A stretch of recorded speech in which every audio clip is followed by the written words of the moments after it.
Guys, ayusin ko ang aking pananim na matagal na panahon ay aking pinabayaan. Kagaya ng pagmamahal ko sa isang taong pinabayaan ko na hanggang nawala.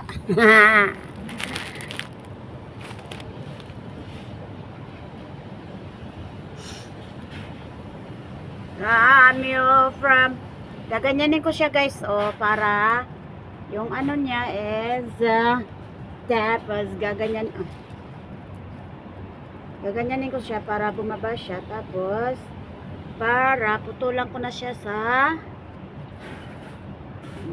plantita ko plantita. Ito yung tanim ko sa aming working place.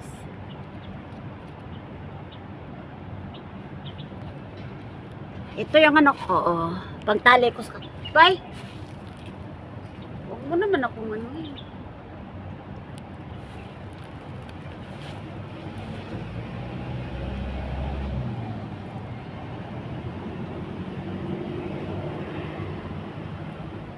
Tapos guys, puputulan ko na siya pag ano, para yung tubo niya is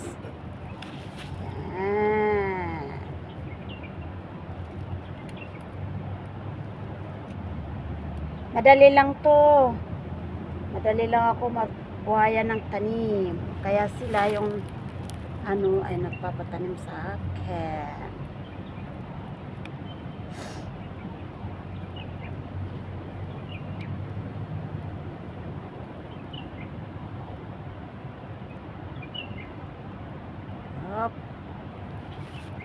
Ayan.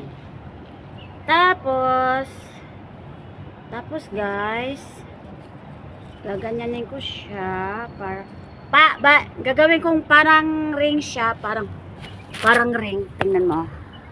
Parang ano siya, parang ring.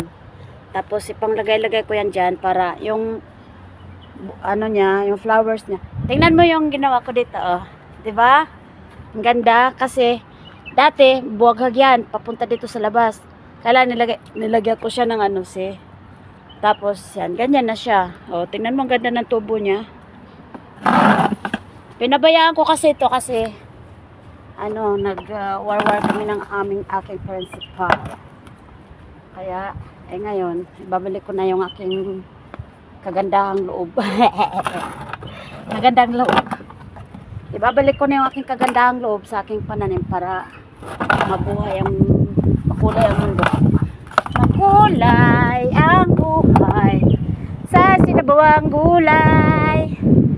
Yan.